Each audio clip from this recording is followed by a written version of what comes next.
In the beginning, when God created the heavens and the earth was a formless void, and darkness covered the face of the deep, while a wind from God swept over the face of the waters. Then God said, "Let there be light," and there was light. And God saw that the light was good, and God separated the light from the darkness. God called the light day, and the darkness He called night. And there was evening, and there was morning, the first day.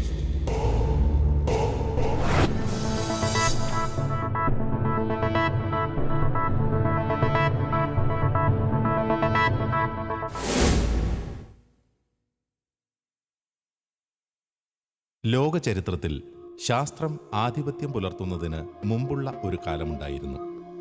അന്ന് മതനേതൃത്വങ്ങൾ ഭരണത്തിലും സമൂഹത്തിലും ജനഹിതങ്ങളിലും നിർണായകമായ സ്വാധീനം പുലർത്തിയിരുന്നു. ആ കാലത്ത് ശാസ്ത്രം വളർച്ചയുടെ പാതയിലായിരുന്നു. ശാസ്ത്രീയ നേട്ടങ്ങളും ശാസ്ത്രീയമായ കണ്ടെത്തലുകളും സമൂഹത്തെ സ്വാധീനിച്ചത് വളരെ സാവകാശമാണ്. മതനേതൃത്വങ്ങളുടെ രാഷ്ട്രീയ ഇടപെടലുകൾ കുറഞ്ഞു വന്നതിനൊപ്പം ശാസ്ത്രം ലോകത്തെ നിയന്ത്രിക്കാൻ ആരംഭിച്ചു. പിൽക്കാലത്ത് ദൈവവിശ്വാസവും ശാസ്ത്രവും ലോകത്തിൻ്റെ ഗതിവിഗതികളുടെ കാര്യത്തിൽ ഒന്നുപോലെ നിർണായകമാണെന്ന് പലരും കരുതി. എന്നാൽ ഒരു കാലഘട്ടത്തിൽ അവ രണ്ടും വിരുദ്ധമായ ചേരികളാണെന്നും ശത്രുക്കളാണെന്നും ഒരിക്കലും പൊരുത്തപ്പെടുത്താൻ കഴിയില്ലെന്നും പ്രചരിപ്പിക്കപ്പെട്ടു. ശാസ്ത്രത്തിൻ്റെ പക്ഷം ചേർന്നവർ വിശ്വാസ സത്യങ്ങൾക്കെതിരായും വിശ്വാസികളെന്ന് സ്വയം വിശേഷിപ്പിച്ചവർ ശാസ്ത്രത്തിനെതിരായും രംഗത്ത് വന്നു. ആധുനിക ശാസ്ത്രത്തിൻ്റെ ആരംഭയുഗങ്ങളിൽ ദൈവവിശ്വാസത്തിൻ്റെ കാലം അവസാനിക്കുകയാണെന്ന് പ്രചരിപ്പിക്കപ്പെട്ടു. എന്നാൽ ശാസ്ത്രം ഉയരങ്ങൾ തേടുന്തോറും അമരക്കാരായവരിൽ പലരും ദൈവവിശ്വാസികളായി മാറുകയും വിശ്വാസത്തിൽ ശക്തിപ്പെടുകയും ചെയ്തിരുന്നു. ഇന്നും ശാസ്ത്രത്തെയും ദൈവവിശ്വാസത്തെയും കുറിച്ച് ചിന്തിക്കുമ്പോൾ അവ്യക്തതയും ആശങ്കയും വച്ചു പുലർത്തുന്നവരുണ്ട്. ശത്രുതയോടെ പരസ്പരം വീക്ഷിക്കുന്നവരുണ്ട്. എന്നാൽ തുറന്ന മനസ്സോടെ ആഴത്തിൽ അറിയാൻ ശ്രമിക്കുന്ന പക്ഷം നമുക്ക് മുന്നിൽ വെളിപ്പെടുന്ന സത്യം ശാസ്ത്രവും ആത്മീയ ചിന്തകളും പരസ്പര പൂരകങ്ങളാണ് എന്നതാണ്. വാസ്തവങ്ങൾ തിരിച്ചറിയുമ്പോൾ അന്ധകാരം മറയുന്നു. ശാസ്ത്രീയ സത്യങ്ങളും ആത്മീയ സത്യങ്ങളും മനുഷ്യരിൽ പ്രകാശം നിറയ്ക്കുന്നു.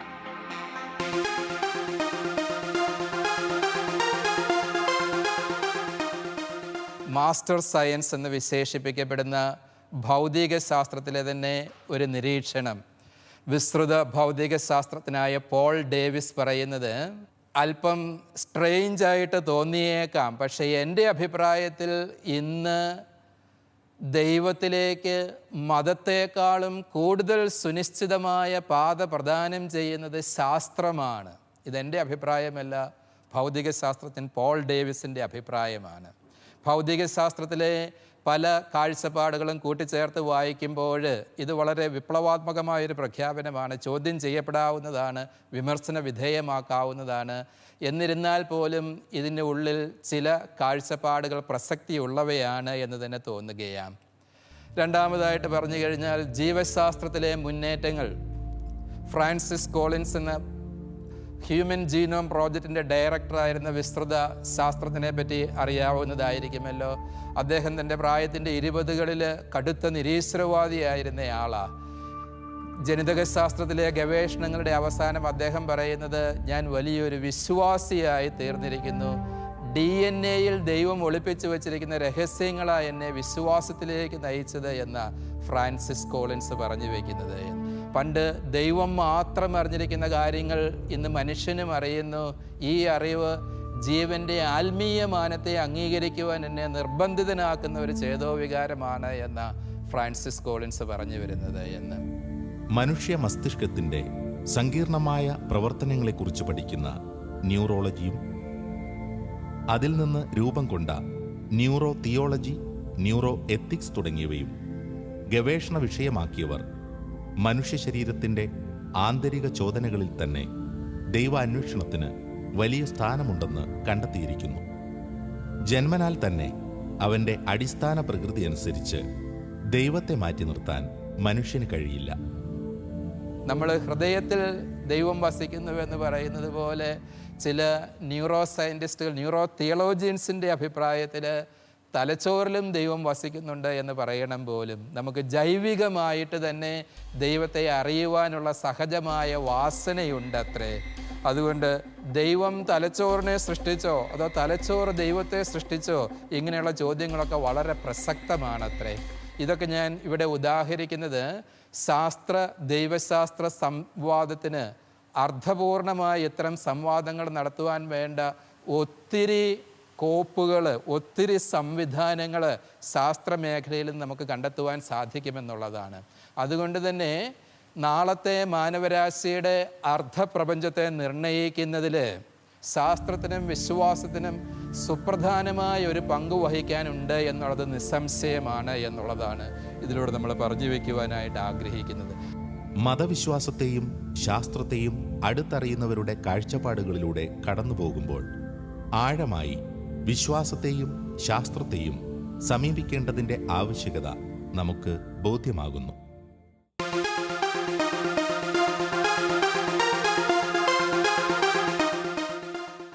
ഇത്തരം സംവാദങ്ങൾക്ക് തുടക്കം കുറിച്ച ഒരു ശാസ്ത്രകാരനും ദൈവശാസ്ത്രകാരനുമാണ് എന്നോടൊപ്പമുള്ള പ്രൊഫസർ ഫാദർ ജോബ് കോഴന്തടം. നമ്മുടെ ഇന്ത്യൻ സാഹചര്യത്തിൽ ശാസ്ത്രമത സംവാദത്തിൻ്റെ പ്രസക്തിയെപ്പറ്റിയും ഇപ്പോൾ നടക്കുന്ന കാര്യങ്ങളെപ്പറ്റിയും ഒക്കെ ഫാദർ ജോബ് അല്പമായി നമ്മളോട് ഇപ്പോൾ സംസാരിക്കുന്നതായിരിക്കും. Professor father Job Kozhanthadam SJ history and philosophy of science എന്ന വിഷയത്തിൽ 1986 അമേരിക്കയിലെ മെരിലാൻഡിൽ നിന്ന് ഡോക്ടറേറ്റ്, ഫിസിക്സിലും ഫിലോസഫിയിലും തിയോളജിയിലും അമേരിക്കയിലെയും ഇന്ത്യയിലെയും വിവിധ യൂണിവേഴ്സിറ്റികളിൽ നിന്ന് ഉപരിപഠനം. 1986 മുതൽ പൂനെ ജ്ഞാനവിദ്യാപീഠത്തിൽ പ്രപഞ്ചവിജ്ഞാനിയും ഫിലോസഫി ഓഫ് സയൻസ്, വിശ്വാസവും ശാസ്ത്രവും തുടങ്ങിയ വിഷയങ്ങളിൽ അധ്യാപകൻ. ഷിക്കാഗോയിലെ ലയോള യൂണിവേഴ്സിറ്റിയിൽ വിസിറ്റിംഗ് പ്രൊഫസർ. തത്വശാസ്ത്രം, ഫിസിക്സ്, മതശാസ്ത്ര സംവാദം തുടങ്ങിയ വിഷയങ്ങളിൽ ഏറെ ഗ്രന്ഥങ്ങൾ രചിച്ചിട്ടുണ്ട്. അമേരിക്കയിൽ നിന്നും ഇന്ത്യയിൽ നിന്നും പലപ്പോഴായി നിരവധി അംഗീകാരങ്ങൾ ലഭിച്ചിട്ടുണ്ട്. ഇപ്പോൾ ഡൽഹി ആസ്ഥാനമായി പ്രവർത്തിക്കുന്ന Indian Institute of Science and റിലീജിയന്റെ തലവനാണ്. നേരത്തെ കുറെ കാലം മുമ്പ് ആൾക്കാരുടെ ചിന്താഗതി എങ്ങനെയായിരുന്നു? മതവും ശാസ്ത്രവും ശത്രുക്കളാണ്. ഇന്ന് തുടങ്ങിയതല്ല, ശാസ്ത്രം തുടങ്ങിയ സമയം മുതൽ അവർ ശത്രുക്കളാണ്. ആ ശത്രുത കാലാകാലത്തോളം നിലനിൽക്കും എന്നായിരുന്നു ആൾക്കാരുടെ ചിന്താഗതി. പക്ഷെ ഫാദർ അഗസ്റ്റിൻ ഇപ്പോൾ പറഞ്ഞതുപോലെ 20-ാം നൂറ്റാണ്ട് മുതൽ ശാസ്ത്രത്തിൽ സംഭവിച്ച ചില കാര്യങ്ങൾ, അതുപോലെ തന്നെ മതങ്ങളിൽ സംഭവിച്ച ചില കാര്യങ്ങൾ ഈ മനസ്ഥിതിക്കും ഈ അഭിപ്രായത്തിനും വ്യത്യാസം വരുത്തിയിട്ടുണ്ട്. ആ ശത്രുത എന്നുള്ള കാര്യം ഇപ്പോൾ പതുക്കെ പതുക്കെ മാഞ്ഞുകൊണ്ടിരിക്കുകയാണ്. അതിനു പകരം ഡയലോഗ്, അന്യോന്യം എൻഗേജ്മെൻറ്റ് എന്നൊരു സ്പിരിറ്റ് ഇപ്പോൾ വന്നുകൊണ്ടിരിക്കുകയാണെന്ന് പറയാം. ഇതിന് പല കാരണങ്ങളുണ്ട്. ഒരുപക്ഷെ മറ്റുള്ളവർ ചിന്തിച്ചേക്കാം, സയൻസ് റിലിജനുമായിട്ട് സംഭാവനം ചെയ്യാൻ തുടങ്ങിയതിൻ്റെ കാരണം സയൻസിന് എന്തോ പ്രശ്നം വന്നു, അതുകൊണ്ടാണെന്നായിരിക്കാം.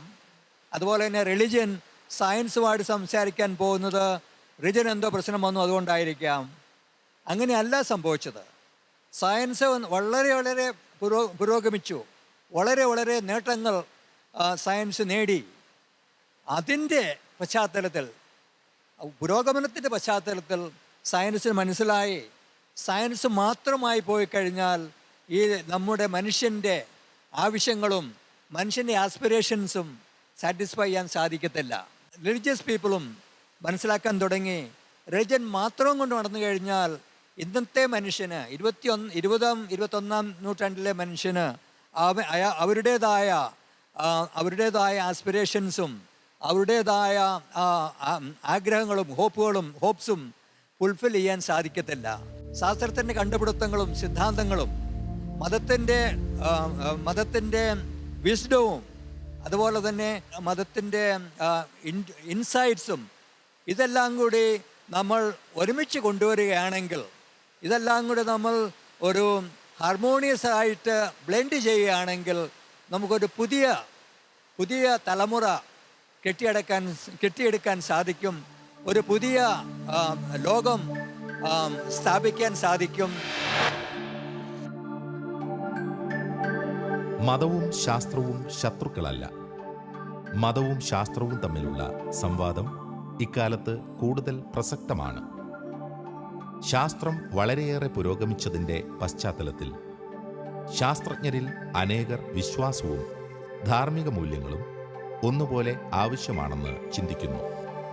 മതത്തിൻ്റെ ഉൾക്കാഴ്ചകളും ശാസ്ത്രത്തിൻ്റെ കണ്ടെത്തലുകളും കൂടിച്ചേർന്നാൽ പുതിയൊരു ലോകം നമുക്ക് പണിതുയർത്താൻ കഴിയും. ഒരു മനുഷ്യായുസ് മുഴുവനും തന്നെ ശാസ്ത്രത്തിന് വേണ്ടി, പ്രത്യേകിച്ച് അതിൻ്റെ അധ്യയനത്തിന് വേണ്ടി സമർപ്പിക്കപ്പെട്ട ജീവിതവും വ്യക്തിത്വവുമാണ് കെ ബാബു ജോസഫ് സാറ്, കൊച്ചിൻ യൂണിവേഴ്സിറ്റിയുടെ മുൻ വൈസ് ചാൻസലർ. സാറിൻ്റെ ശാസ്ത്ര പരിജ്ഞാനത്തിൻ്റെ കൂടി വെളിച്ചത്തിൽ ശാസ്ത്രമത സംവാദത്തിൻ്റെ പ്രസക്തിയെപ്പറ്റി അല്പം സംസാരിക്കണമെന്ന് അഭ്യർത്ഥിക്കുന്നു. ഡോക്ടർ കെ ബാബു ജോസഫ്, കൊച്ചിൻ യൂണിവേഴ്സിറ്റിയുടെ മുൻ vice chancellor. Theoretical physics, astrophysics, neural networks, non linear physics തുടങ്ങിയ അനവധി വിഷയങ്ങളിൽ ഗവേഷകൻ. ദീർഘകാലം ഫിസിക്സ് അധ്യാപകനായിരുന്നു. ഫിസിക്സ് സംബന്ധമായി ചില ഗ്രന്ഥങ്ങളും ഏറെ പ്രബന്ധങ്ങളും രചിച്ചിട്ടുണ്ട്. ശാസ്ത്രം എന്ന് പറയുമ്പോൾ ഈ പ്രപഞ്ചത്തെക്കുറിച്ച് ഉള്ള കാര്യങ്ങൾ അത് നമുക്ക് പരീക്ഷണങ്ങളിൽ കൂടെ വെരിഫൈ ചെയ്യാവുന്ന ചില സങ്കല്പങ്ങൾ അല്ലെങ്കിൽ സങ്കല്പനങ്ങൾ ഉപയോഗിച്ച് വിശദീകരിക്കുക, അതുപോലെ പ്രവചനം നടത്തുക. ഇതാണ് ശാസ്ത്രം. ഏതെങ്കിലും പ്രവചനം തെറ്റിപ്പോയാൽ ശാസ്ത്രം ആ സങ്കല്പന അങ്ങ് മാറ്റുകയാണ്. ഇപ്പം ന്യൂട്ടൻ്റെ സിദ്ധാന്തം അത് പോരെന്ന് കണ്ടപ്പോൾ ഐൻസ്റ്റൈൻ ആപേക്ഷിക സിദ്ധാന്തം കൊണ്ടുവന്നു. ഇത് രണ്ടും പോരെന്ന് കണ്ടപ്പോൾ ക്വാണ്ടം ബലതന്ത്രം, ക്വാണ്ടം മെക്കാനിക്സ് വന്നു. ഇങ്ങനെ ശാസ്ത്രം ഇങ്ങനെ പുരോഗമിക്കുന്നു എന്ന് പറയുമ്പോൾ ശാസ്ത്രചിന്തയിൽ മാറ്റങ്ങൾ വരുന്നുണ്ട്. അതെല്ലാം പരീക്ഷണങ്ങളെ അടിസ്ഥാനപ്പെടുത്തിയാണ്. പക്ഷേ മതം എന്ന് പറയുന്നത്, മതചിന്ത എന്ന് പറയുന്നത് ചില സങ്കല്പനങ്ങളെ ആധാരമാക്കിയാണ്. ആ സങ്കല്പനങ്ങൾ ഒരു പരീക്ഷണത്തിന് നമ്മൾ വിധേയമാക്കുന്നില്ല. നമ്മുടെ അനുഭവം ആണ് പരീക്ഷണമായിട്ട് പറയാവുന്നത്. ഇപ്പം നമ്മൾ ദൈവത്തോട് പ്രാർത്ഥിക്കുന്നു. ചില സമയം പ്രാർത്ഥിച്ചാൽ അതുപോലെ തന്നെ നടക്കുന്നു. അപ്പോൾ നമുക്ക് നമ്മുടെ വിശ്വാസം കൂടുതൽ ദൃഢമാകുന്നു. ചില സമയത്ത് അത് സാധിക്കുന്നില്ല. അപ്പോൾ നമ്മൾ വിചാരിക്കും ദൈവത്തിൻ്റെ പദ്ധതി വ്യത്യസ്തമാണ്, ഞാൻ ആവശ്യപ്പെടുന്നതല്ലായിരിക്കും ദൈവം നമുക്ക് വേണ്ടി കരുതിയിരിക്കുന്നത്. ഇങ്ങനെ നമ്മുടെ അനുഭവമാണ് അവിടെ പരീക്ഷണമെന്ന് പറയാവുന്നത്. ശാസ്ത്രത്തിൽ അങ്ങനെയല്ല. ശാസ്ത്രത്തിലെ പരീക്ഷണങ്ങൾ ആർക്കും ആവർത്തിച്ച് നോക്കാം, വീണ്ടും വീണ്ടും ആ പരീക്ഷണം ചെയ്യാം. എന്തെങ്കിലും മാറ്റം ഉണ്ടെങ്കിൽ സങ്കല്പങ്ങൾ ഉടനെ തന്നെ മാറ്റുകയാണ് പതിവ്. അപ്പോൾ ഒരു സ്ഥിരതയില്ല. മതത്തിൽ അങ്ങനെയല്ല, സ്ഥിരതയുണ്ട്. അനുഭവമാണ് അവിടെ ലാബറട്ടറി. നമ്മൾ ഓരോരുത്തരും ഓരോ പരീക്ഷണശാലയാണ്. നമ്മുടെ അനുഭവമാണ് പരീക്ഷണങ്ങൾ. നമ്മൾ ഓരോരുത്തരുടെയും വിശ്വാസം അതിനെ ആശ്രയിച്ചിരിക്കുന്നു. പരീക്ഷണങ്ങളിൽ കൂടി രൂപപ്പെടുന്ന സങ്കല്പങ്ങൾ ഉപയോഗിച്ച് ശാസ്ത്രം വിലയിരുത്തലുകൾ നടത്തുന്നു. ശാസ്ത്രത്തിൻ്റെ സമവാക്യങ്ങൾ മാറിക്കൊണ്ടിരിക്കുന്നു. നമ്മുടെ അനുഭവങ്ങളാണ് വിശ്വാസത്തിൻ്റെ അടിസ്ഥാനം. ശാസ്ത്രത്തിന് സ്ഥിരതയില്ല. വിശ്വാസ സംബന്ധമായ ബോധ്യങ്ങൾക്ക് സ്ഥിരതയുണ്ട്. മതശാസ്ത്ര സംവാദം ആരുടെ ആവശ്യമാണ് എന്ന ചോദ്യം പല കോണുകളിൽ നിന്നും ഉയർന്നു കേൾക്കാറുണ്ട്. പ്രഗത്ഭരായ പണ്ഡിതരുടെ കാഴ്ചപ്പാടുകൾ പ്രകാരം അത് ആരുടെയും സ്ഥാപിത താൽപ്പര്യങ്ങളുടെ ഭാഗമല്ല എന്നതാണ് വാസ്തവം. ഒരു കാലത്ത് വിരുദ്ധചേരികളിലാണ് എന്ന് ചിലർ കരുതിയിരുന്നുവെങ്കിലും കാലക്രമേണ ദൈവവിശ്വാസവും ശാസ്ത്രവും മാനവരാശിയുടെ പക്വമായ പുരോഗതിക്ക് ആവശ്യമാണ് എന്ന തിരിച്ചറിവാണ് ഇത്തരം സംവാദങ്ങൾ തുടക്കം കുറിച്ചത്. കത്തോലിക്ക സഭ ഇത്തരം ചർച്ചാവേദികൾക്കുള്ള അനവധി സാഹചര്യങ്ങൾ ഇക്കാലഘട്ടത്തിൽ സൃഷ്ടിച്ചിട്ടുണ്ട്. തുടർന്നും ഏറ്റവും സൂക്ഷ്മമായ തലങ്ങളിലും ആത്മീയ ബോധ്യങ്ങളും ശാസ്ത്രീയ നേട്ടങ്ങളും സമന്വയിപ്പിക്കേണ്ടതുണ്ടെന്ന് അനേകർ ചിന്തിക്കുന്നു.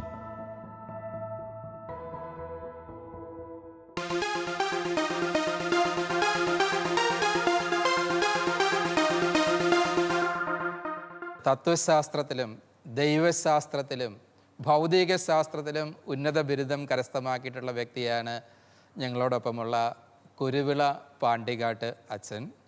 അച്ഛൻ എന്താണ് ചിന്തിക്കുന്നത്? ശാസ്ത്രമത സംവാദം എപ്രകാരം മാനവരാശിക്ക് അർത്ഥം പ്രദാനം ചെയ്യാൻ സഹായകരമാകും എന്നതിനെപ്പറ്റി അല്പമായിട്ടൊന്ന് സംസാരിക്കുക.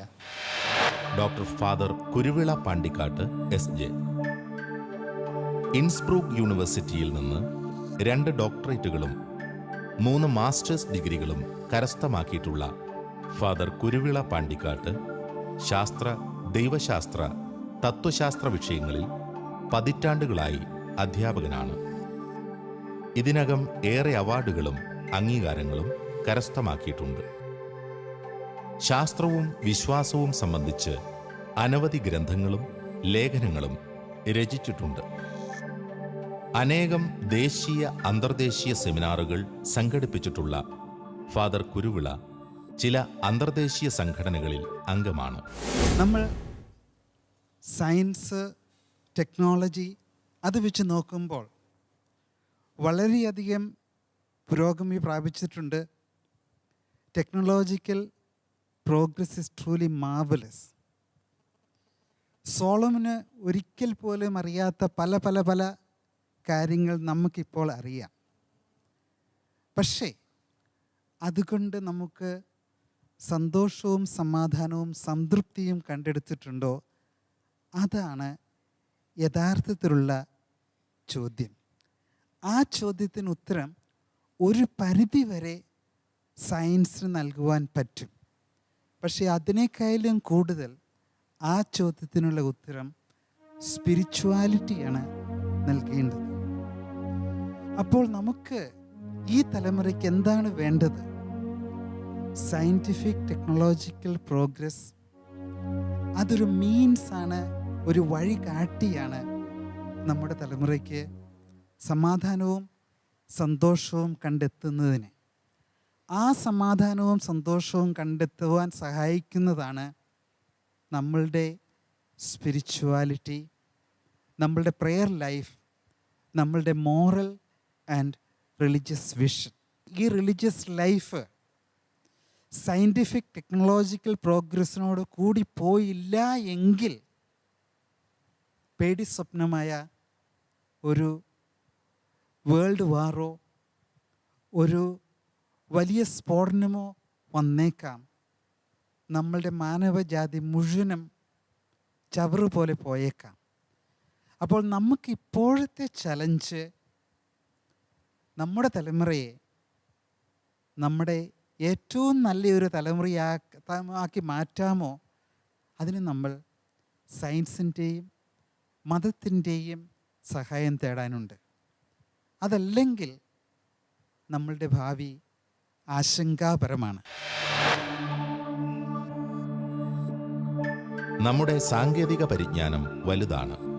പക്ഷേ അതുകൊണ്ട് നമുക്ക് സന്തോഷവും സംതൃപ്തിയും ലഭിച്ചിട്ടുണ്ടോ എന്ന് ചിന്തിക്കേണ്ടതുണ്ട്.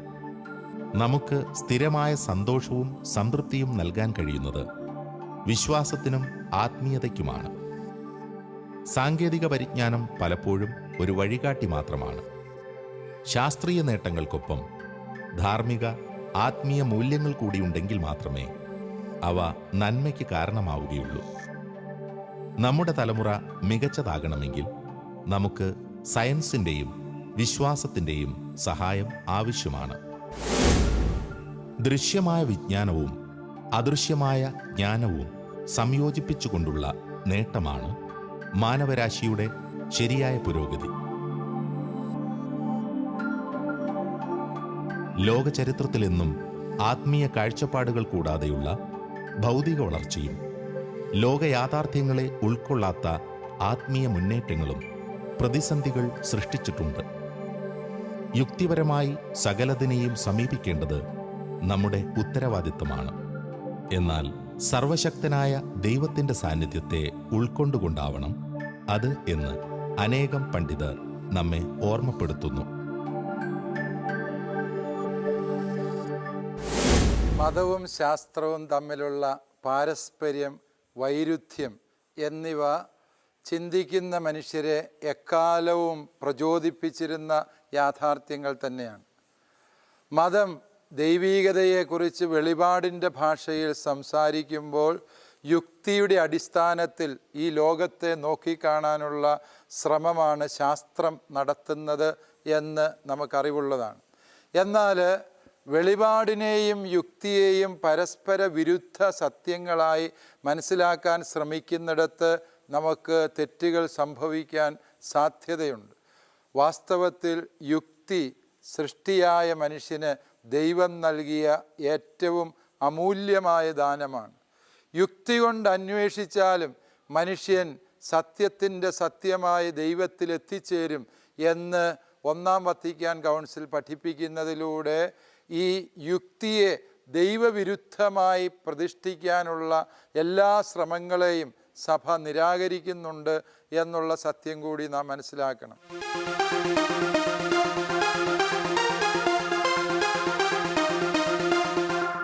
ഗണിതശാസ്ത്രവും ദൈവശാസ്ത്രവും തമ്മിൽ സംവാദം നടത്താൻ സന്നദ്ധരായിട്ടുള്ള അല്ലെങ്കിൽ അതിൽ പ്രാവീണ്യം നേടിയിരിക്കുന്ന അപൂർവം വ്യക്തിത്വങ്ങൾ തന്നെ ലോകത്ത് തന്നെയുള്ളൂ.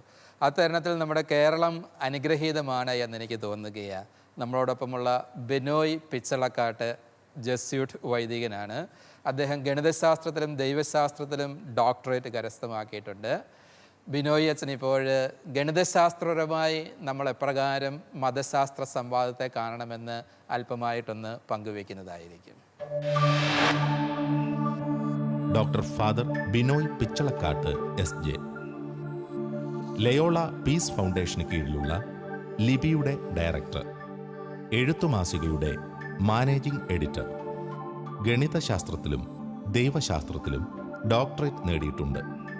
ഗണിതശാസ്ത്ര, തത്വശാസ്ത്ര, മതശാസ്ത്ര സംവാദ വിഷയങ്ങളിൽ ചില ഗ്രന്ഥങ്ങളും അനേകം പ്രബന്ധങ്ങളും രചിച്ചിട്ടുണ്ട്. ശാസ്ത്രമത സംവാദം രണ്ടിനും രീതിശാസ്ത്രപരമായ വ്യത്യാസങ്ങളുണ്ടെങ്കിലും അതൊരാവശ്യമാണ് എന്ന് എനിക്ക് മുൻപ് സംസാരിച്ച പ്രതിഭാധനരായ ഈ ഓരോ വ്യക്തിത്വത്തോടും ചേർന്ന് ഞാനും പറയുകയാണ്. ഏതാനും മാസങ്ങൾക്ക് മുൻപ് ശാസ്ത്രമത സംവാദവുമായി ബന്ധപ്പെട്ട് ഒരു സെമിനാറിൽ പങ്കെടുത്തപ്പോൾ കേരളത്തിലെ പ്രശസ്തമായ ഒരു യൂണിവേഴ്സിറ്റിയിലെ ഒരു അധ്യാപകൻ, ഫിലോസഫി അധ്യാപകൻ എന്നോട് ചോദിച്ചു, ശാസ്ത്ര മത സംവാദം ആരുടെ ആവശ്യമാണ്? എനിക്ക് തോന്നുന്നു സംവാദത്തിൻ്റെ പ്രസക്തി ഈ ചോദ്യത്തിൽ തന്നെയുണ്ട്. കാരണം ശാസ്ത്രത്തെ ഒരു ഒറ്റപ്പെട്ട തുരുത്തായി, മതത്തെ മറ്റൊരു ഒറ്റപ്പെട്ട തുരുത്തായി കാണുന്നതാണ് ഈ കാലഘട്ടത്തിൻ്റെ പ്രശ്നം എന്ന് പറയാൻ തോന്നുന്നു. ഇപ്പോൾ ഗണിതത്തെക്കുറിച്ച് ഇവിടെ ഒരു പരാമർശം നടത്തി. കാലഘട്ടത്തിൻ്റെ ആവശ്യങ്ങൾക്കനുസരിച്ച് മതത്തെ, വിശ്വാസത്തെ, വിശ്വാസ ദർശനങ്ങളെ നാം വ്യാഖ്യാനിക്കേണ്ടതുണ്ട്. വിശദീകരണ തത്വങ്ങൾ അത് ദൈവശാസ്ത്രത്തിലാകട്ടെ മത ദർശനങ്ങളിലാകട്ടെ ഇത്തരത്തിലുള്ള സംഭാഷണത്തിനും സംവാദങ്ങൾക്കും തുറവി കാട്ടുന്നുണ്ട്, അതല്ലെങ്കിൽ വാതിൽ തുറന്നിടുന്നുണ്ട്. ഗണിതശാസ്ത്രം വലിയൊരു പരിധിവരെ ഇത്തരത്തിലുള്ള ദൈവിക രഹസ്യങ്ങളെ വെളിപ്പെടുത്തുന്നതിന് സഹായിക്കുന്നുണ്ട് എന്ന് എനിക്ക് വിശ്വാസമുണ്ട്. അതെൻ്റെ വ്യക്തിജീവിതത്തെ, വിശ്വാസ ജീവിതത്തെ ഒത്തിരിയേറെ ആഴപ്പെടുത്തിയിട്ടുണ്ട്. നിസാര ഒരു ഉദാഹരണം പറയുകയാണെങ്കിൽ, നമ്മൾ പൂജ്യത്തെക്കുറിച്ച് പറയും, അതല്ലെങ്കിൽ ഇൻഫിനിറ്റിയെക്കുറിച്ച് പറയും. പൂജ്യവും ഇൻഫിനിറ്റിയും എന്താണെന്ന് കൃത്യതയോടുകൂടി നിർവചിക്കാനായിട്ട് ഇന്നും സാധിക്കുന്നു എന്ന് പറയാൻ കഴിയില്ല. റോബർട്ട് കപ്ലാൻ ഹാർവേഡ് യൂണിവേഴ്സിറ്റിയിലെ പ്രൊഫസറാണ്. അദ്ദേഹം പറഞ്ഞു, if you look at zero you see nothing, but if you look through it you see the entire universe. പൂജ്യത്തെ നോക്കിയാൽ ഒന്നും കാണത്തില്ല, പൂജ്യത്തിനുള്ളിലൂടെ നോക്കിയാൽ ഈ ലോകം മുഴുവൻ നിനക്ക് മുമ്പിൽ വിടരും എന്നാണ് അദ്ദേഹം പറഞ്ഞത്. പൂജ്യത്തിൻ്റെ സത്താപരമായ മാനം, മതാത്മക മാനമൊക്കെ നമുക്ക് വിശദീകരിക്കാവുന്നതേ ഉള്ളൂ. ഇൻഫിനിറ്റി മറ്റൊരു കോൺസെപ്റ്റാണ്. അനന്തതയെക്കുറിച്ച് ശാസ്ത്രം പ്രതിപാദിക്കുന്നുണ്ട്. പലതരത്തിലുള്ള അനന്തത, എണ്ണത്തിലുള്ള അനന്തത, അക്കങ്ങളുടെ അനന്തത, ആളുകളുടെ അനന്തത. പക്ഷേ കൃത്യമായും അനന്തത എന്താണെന്ന് നിർവചിച്ചിട്ടില്ല. കൃത്യമായി നിർവചിച്ചില്ലെങ്കിലും അനന്തതയുടെ അസ്തിത്വം ആരും നിഷേധിക്കുന്നുമില്ല. തെളിയിക്കപ്പെടാത്ത സംഖ്യകൾ ഗണിതശാസ്ത്രത്തിൽ ഉണ്ടായിട്ട് കൂടി അത് ശാസ്ത്രത്തിൻ്റെ നിലനിൽപ്പിന്, വിവര സാങ്കേതിക വിദ്യയുടെ, ഭൗതിക ശാസ്ത്രത്തിൻ്റെ, ഗണിതത്തിൻ്റെ തന്നെ നിലനിൽപ്പിന് ഇത്തരത്തിലുള്ള സംഖ്യകൾ, പ്രതീകങ്ങൾ, ആശയങ്ങൾ അത്യന്താപേക്ഷിതമാണ്. ഈ പ്രതീകങ്ങളെയും പ്രമേയങ്ങളെയും ദൈവശാസ്ത്ര രഹസ്യങ്ങളെ വിശദീകരിക്കുന്നതിന് ഉപയോഗിക്കാമെന്ന് ഞാൻ ഉറച്ചു വിശ്വസിക്കുകയാണ്. തോമസ് അക്വൈനാസ് ഇൻഫിനിറ്റി എന്ന ആശയം മതാത്മക മണ്ഡലത്തിൽ അവതരിപ്പിച്ചത് അതിൻ്റെ ഒരു മാത്തമാറ്റിക്കൽ ബാക്ക്ഗ്രൗണ്ടിൽ നിന്നുകൊണ്ടാണ്. പുരാതന ഗ്രീക്ക് ശാസ്ത്രജ്ഞന്മാർ പോലും, അല്ലെങ്കിൽ തത്വജ്ഞാനിയായ പൈതഗോറസ്, പ്രപഞ്ചത്തിൻ്റെ അടിസ്ഥാന തത്വത്തെ നിർവചിക്കുന്നത് നമ്പർ എന്നാണ്, സംഖ്യ എന്നാണ്. ന്യൂട്ടനും ഗലീലിയുമൊക്കെ ഇത് പറഞ്ഞു വെച്ചു. ദൈവത്തിൻ്റെ ഭാഷ, പ്രപഞ്ചത്തിൻ്റെ ഭാഷ ഗണിതമാണ്. അതുകൊണ്ട് ആദിമ സഭാപിതാക്കന്മാർ തത്വശാസ്ത്ര സങ്കേതങ്ങൾ ഉപയോഗിച്ച് ദൈവിക രഹസ്യങ്ങളെ, മതദർശനങ്ങളെ വെളിപ്പെടുത്തിയതുപോലെ ഇന്ന് ഈ ന്യൂ ജനറേഷനിൽ സമകാലിക സാഹചര്യത്തിൽ നിന്നും വെളിപ്പെടുന്ന ശാസ്ത്ര ശാസ്ത്ര ദർശനങ്ങൾ ഉപയോഗിച്ച് ദൈവശാസ്ത്രത്തെ, ദൈവത്തെ, മതത്തെ, മതേതര സങ്കല്പങ്ങളെ വിശദീകരിക്കേണ്ടതുണ്ട് എന്ന് ഞാൻ ഉറച്ചു വിശ്വസിക്കുകയാണ്. കാലഘട്ടത്തിൻ്റെ ദർശനങ്ങളനുസരിച്ച് ശാസ്ത്രവും വിശ്വാസവും വ്യാഖ്യാനിക്കപ്പെടേണ്ടതുണ്ട്. ഗണിതശാസ്ത്രത്തിലെ സിദ്ധാന്തങ്ങളും കണ്ടെത്തലുകളും ദൈവവിശ്വാസത്തെ ആഴപ്പെടുത്തുന്നവയാണ്. ഗണിതശാസ്ത്ര തത്വങ്ങൾ ദൈവശാസ്ത്ര രഹസ്യങ്ങളെ വിശദീകരിക്കാൻ സഹായിക്കുന്നു. വിശുദ്ധ തോമസ് അക്വിനാസ് അനന്തതയുടെ ദൈവിക രഹസ്യങ്ങൾ വിശദീകരിച്ചത് ഗണിതശാസ്ത്ര പശ്ചാത്തലം ഉപയോഗിച്ചുകൊണ്ടാണ്. ആനുകാലിക ശാസ്ത്ര സങ്കേതങ്ങളിൽ നിന്ന് വെളിപ്പെടുന്ന ദർശനങ്ങൾ ഉപയോഗിച്ചുകൊണ്ട് ദൈവശാസ്ത്രത്തെയും മതസങ്കല്പങ്ങളെയും വിശദീകരിക്കേണ്ടതുണ്ട്. ദൈവവിശ്വാസവും ആത്മീയ ബോധ്യങ്ങളും തികച്ചും വ്യക്തിയാധിഷ്ഠിതമായ തിരിച്ചറിവുകളുടെ തുടർച്ചയാണ്. തൻ്റെയും ചുറ്റുമുള്ളവരുടെയും കഴിവുകൾക്കപ്പുറം ഈ പ്രപഞ്ചത്തിന് ഒരു നിയന്താവ് കൂടിയേ തീരൂ എന്ന് ചിന്തിക്കുന്ന ആ പരമശക്തിക്ക് മുന്നിൽ മുട്ടുകൾ മടക്കുന്ന ലോക ജനസംഖ്യയിലെ ഭൂരിഭാഗം വരുന്ന വ്യക്തിത്വങ്ങളിൽ അറിവിൻ്റെയും കഴിവിൻ്റെയും തലത്തിൽ മുൻപന്തിയിൽ നിൽക്കുന്നവരുമുണ്ട്. വിശ്വാസവും ആത്മീയതയും കേവലം ബിംബങ്ങളിൽ മാത്രം ഒതുങ്ങുന്നതല്ല എന്നും തങ്ങളുടെ തിരിച്ചറിവുകൾക്ക് ജീവന്റെയും നിലനിൽപ്പിൻ്റെയും മൂല്യങ്ങളുണ്ട് എന്നും അവർ ഉദ്ഘോഷിക്കുന്നു.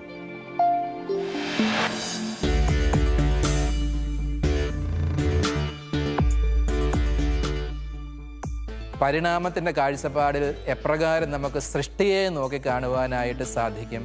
മനുഷ്യൻ കുരങ്ങിൽ നിന്നും ഉണ്ടായി വന്നതാണ് എങ്കിൽ എന്താണ് മനുഷ്യൻ ദൈവത്തിൻ്റെ ഛായയിലും സാദൃശ്യത്തിലും സൃഷ്ടിക്കപ്പെട്ട മനുഷ്യൻ്റെ നിലയും എല്ലാം ആകസ്മികമായിട്ട് സംഭവിക്കുന്നുവെങ്കിൽ ദൈവപരിപാലനയ്ക്ക് എവിടെയാണ് സാങ്കത്യം?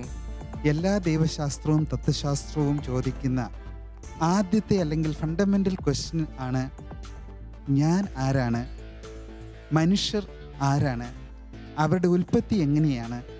മനുഷ്യൻ ജീവനെ നിലനിർത്താൻ വേണ്ടിയുള്ള പ്രക്രിയ മാത്രമല്ല മനുഷ്യൻ നടക്കുന്നത്. ജീവനെ നിലനിർത്താനായിട്ട് ഒരു ഉറുമ്പിലും ജീവൻ നിലനിർത്തുന്നതാണ്. നമ്മളും ആനിമേറ്റും ഇനാനിമേറ്റും അല്ലെങ്കിൽ ചെറിയ ജീവികളും വലിയ ജീവികളും തമ്മിലുള്ള വ്യത്യാസം ഒരേ നിയമങ്ങളാണ് നമ്മളിലെല്ലാം